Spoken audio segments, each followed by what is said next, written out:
So Bernard, please start. Okay, can you see my slides? I thought I shared them. Yes. Okay. You can see my slides. Why can't I see more of you? That's okay. You just imagine that we are all here. Okay, well, first I want to thank George for his presentation. I'd already looked at the review of the book online. It strikes me as being an excellent introduction to the general field of systems or systems thinking, particularly the hard systems thinking. So my book will come as a contrast to that. I'll make a preliminary comment, is that Gordon Pass, my mentor, I mentioned in this book, a psychologist, would complain that a lot of systems people just do what he calls systemic monism. Everything is a system without really distinguishing between different ontological categories or, as I call them, analytic categories. But I'll come on to that. Look at the title. It says Communication and Control, Cybernetics for the Social Sciences. Now, my big challenge for me here is to try and persuade social scientists to take interest in cybernetics. Some do, but not many. For that purpose, the book is quite a short book, but the book is non-technical. I think there are a couple of footnotes with equations, and that's about it. Now, I put there on the front page something else, which is a quote from Edward T. Hall, an anthropologist. I keep saying, if you've never read his work, read it. Please read it. It's wonderful. He says here, my purpose is to bring to awareness much that is taken for granted. By this means, I hope to increase self-identity, intensify experience, and decrease alienation. In a word, to take a small step along the road of self-knowledge to help reintroduce man to himself. So I borrowed that because I'm claiming that with cybernetics, in particular second-order cybernetics, we can shed light on the ineffable reality of being human. And I think what I have to say is relevant for psychology, cognitive and social psychology, cultural anthropology, and whatever variant of sociology people practice. Now, why won't I go to the next slide? Oh, it has done. There we go, good, it's working. I begin with a prolegomena, I can't even say it now. It's just a prologue in which I kind of teasingly introduce the themes of self and other reference, recursion, and telling the story of a cosmogony.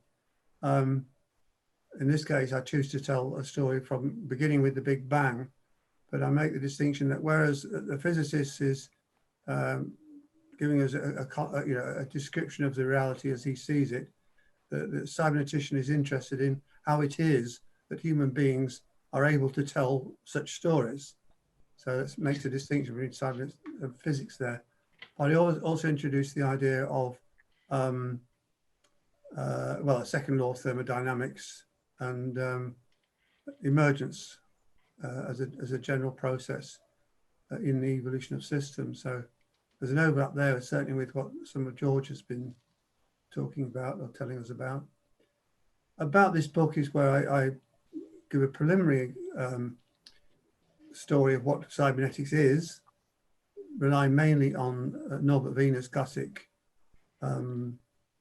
definition about control and communication in the animal and machine. And then I talk about the structure of the book. What I forgot to mention is there is a book, my title is Communication and Control, just to be different. I discovered that there is another book with that title, or part of the title, and that's a book, I don't know, about some 20 years old, edited by Klaus Krippendorf, and I think it's called Communication and Control in Social Systems. So, but I can't think of a better title for me, so I'm keeping it, unless Klaus has come up with a better suggestion.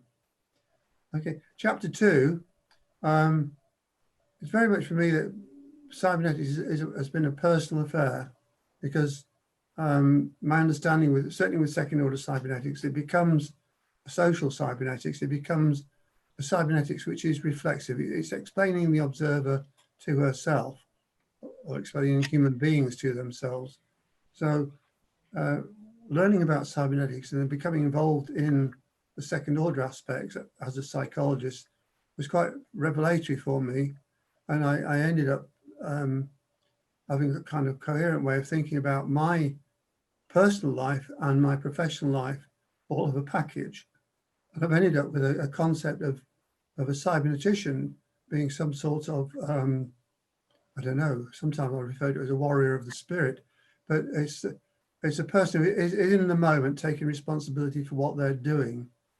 And another aspect of this vision is taken partly from Gotthard Gunter, when he says that cybernetics will only achieve its true status when it recognizes that it's in search of that which is hidden. So this is second order cybernetics as a form of Gnosticism. We're trying to understand the ineffable, the ineluctable, the ununderstandable. So we begin with this notion of what's beyond our knowing. It still leaves us plenty to do, and certainly leaves us plenty to do in terms of how we act in the world. So I also introduced at that stage the classic definition of cybernetics from Louis Coufinal. Cybernetics is the art of assuring the efficacy of action. So again, it puts responsibility on the observer to act and take responsibility for the actions and to act in sensible ways. Chapter 3, fairly straightforward summary of the history of cybernetics. So I'm aiming at people who know little about it. So it's the classic story, beginning with what happened in the 1940s and the start of the Macy conferences and so on, and leading up to the, well, I should say, the emergence of second order cybernetics. Itself as an odd story. Prior to, von Foerster made the distinction between first and second order cybernetics as a cybernetics of observed systems, first order, cybernetics of observing systems, second order, and he did it almost as a throwaway in the frontispiece of a book of collected pieces called The Cybernetics of Cybernetics, 1974. And for several years, people didn't really pick up on this distinction. Some years before that, as von Foerster acknowledges, Gordon Pask had made a distinction between what he called taciturn systems, which are really von Foerster's observed systems, and languaging systems, systems with whom one can converse or interact in a kind of conversational manner.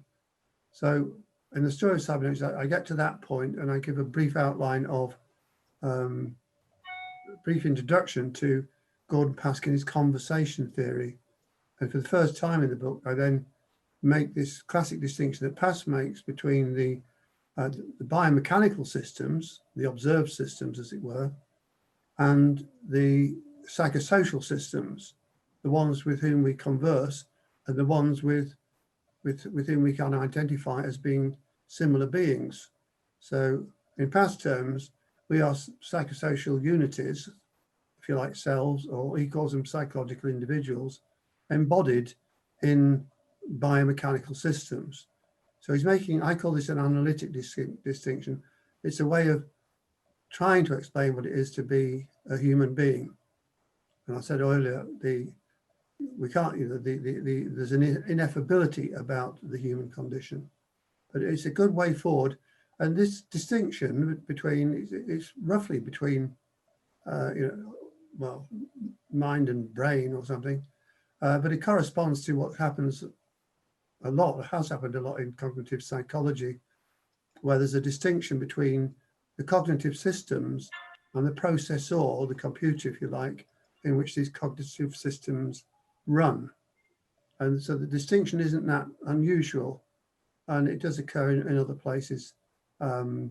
the cybernetician social scientist Richard Young uses a very similar distinction, set of distinctions really, in his book on experience and action. Now, that was a long story, wasn't it?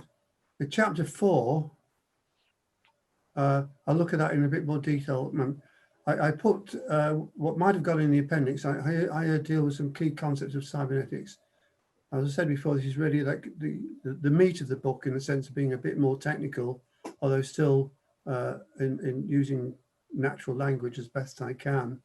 And we'll look at those concepts, which I consider to be important ones, certainly for social scientists. On messages, it starts with a general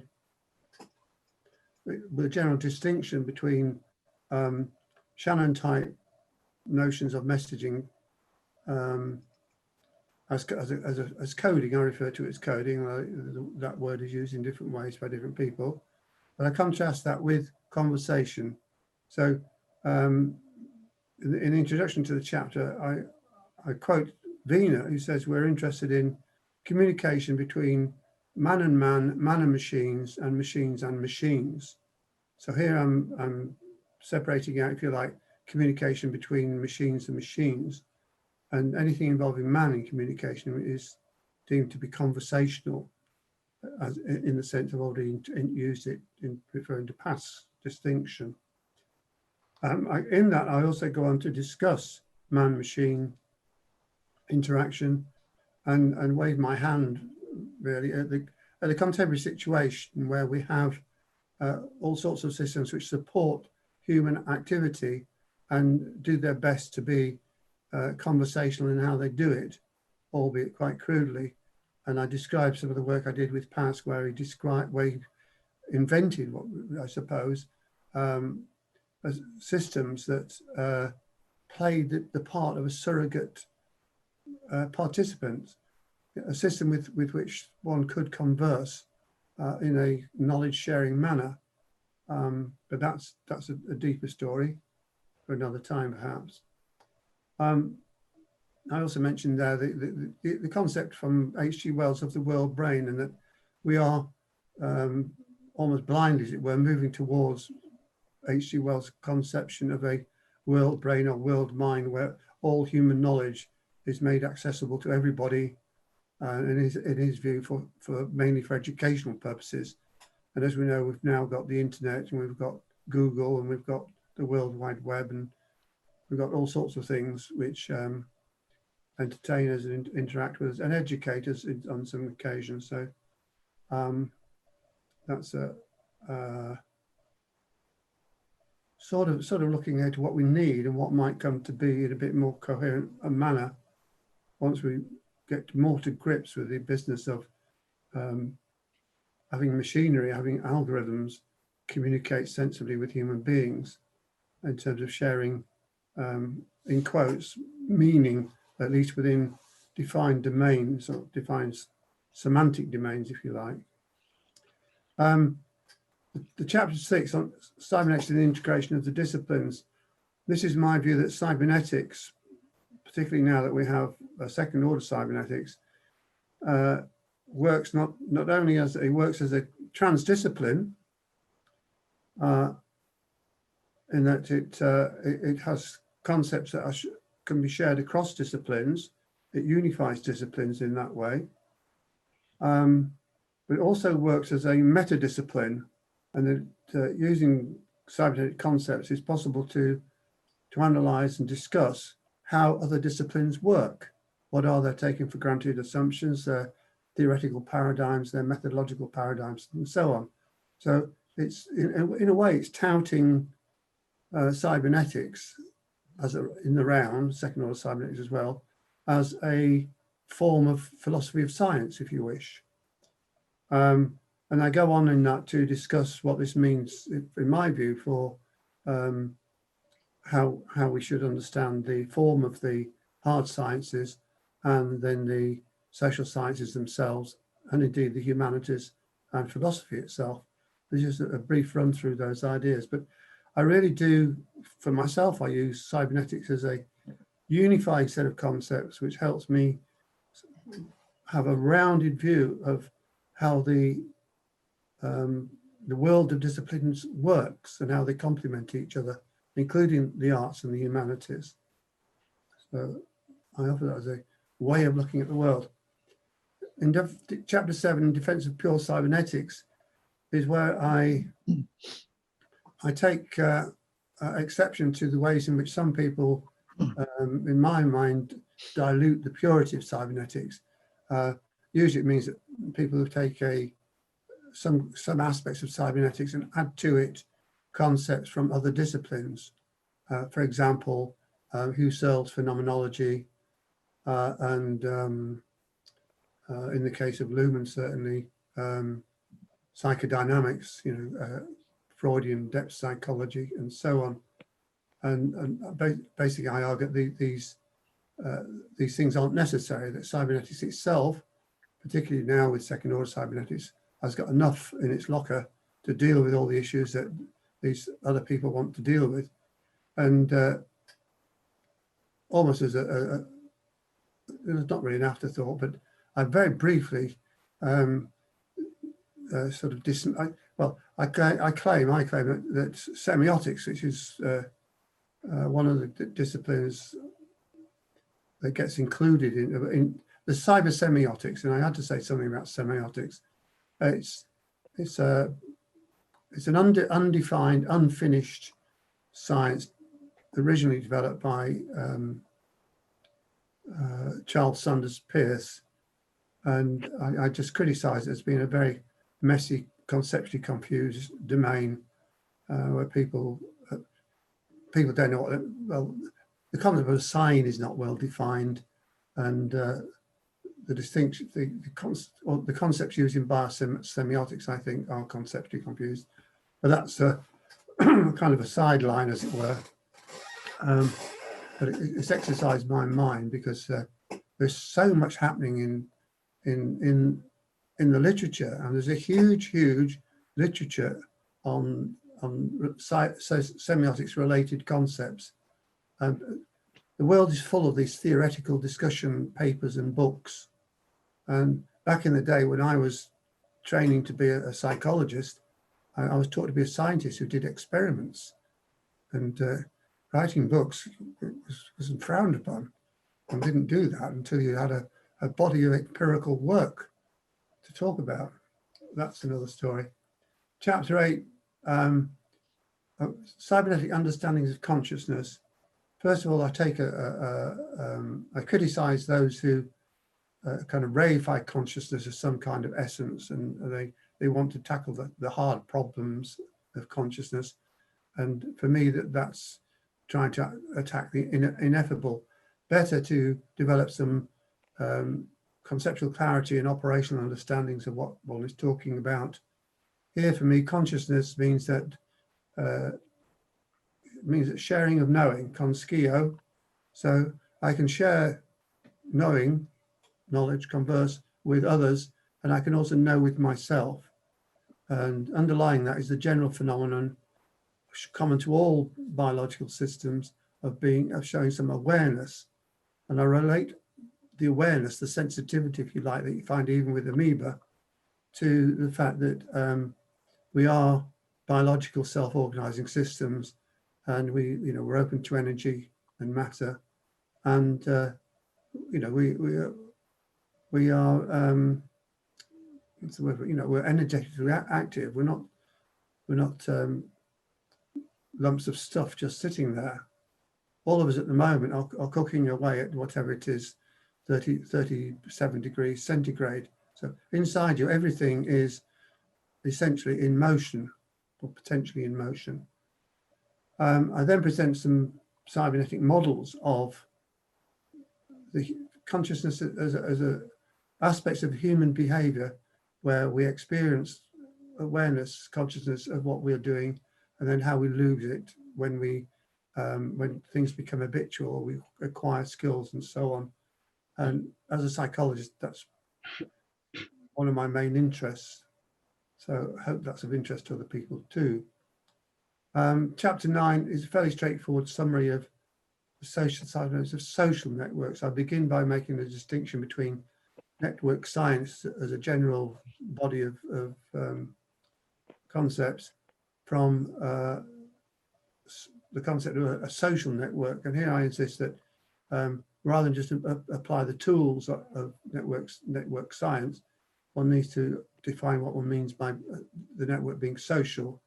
So I link it again to the idea that human beings converse, human beings become aware of each other, they share concepts and so on. So they construe themselves as being members of social networks and indeed of social systems in general. That's my preferred view. Chapter 10, some socio-cybernetic understandings of possible world futures. Perhaps at this point I should explain that socio-cybernetics is the preferred word for social cybernetics in the non-English speaking world. In the English speaking world, people refer to social cybernetics. The book was originally going to be an introduction to socio-cybernetics, but A, it's not fully introductory, and B, the term socio-cybernetic is not perhaps attractive for English speakers. I don't know. But anyway, the idea is to apply cybernetic concepts and indeed systems theory concepts to our understandings of possible world futures. And I make one basic distinction, that's between a first order view of the world where we try to characterize all its complexity. I call this the first order complexity of the Anthropocene and all that, standing outside and looking at all that variety. And then we have trying to look at it holistically, I should say.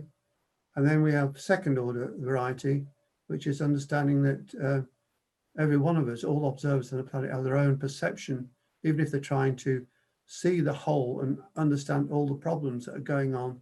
They each have their own way of looking at things.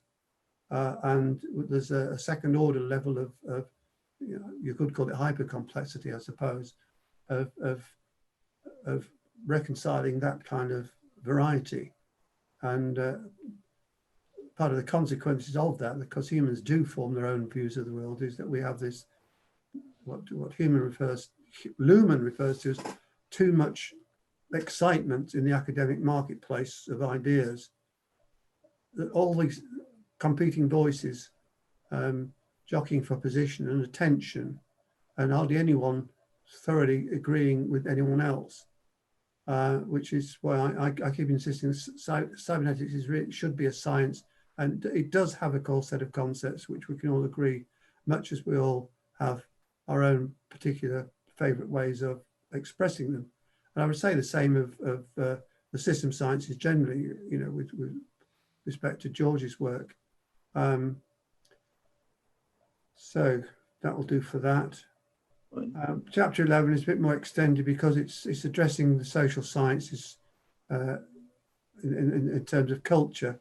And I point out in that the definitions that you find in the literature of culture are manifold, many of them.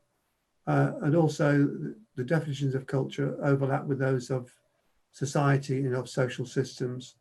So there's not a clear-cut set of understandings there either. But I do go on to address some of the key issues that I think we need to be aware of when studying culture, the problems of cultural conflict, and how do we foster healthy, what's the word? Well, conversations between cultures, I suppose. And that's it. There's some concluding comments in which I bring in the what we've inherited from Heinz von Förster in his second order cybernetics is a concern with ethics and responsibility. So I make some exhortations and I do a little bit of conceptual clarification as to what Heinz is talking about. Invite us all to be ethically responsible. That's it. Thank you. Great. So one perspective comes from system engineering, one perspective comes from psychology.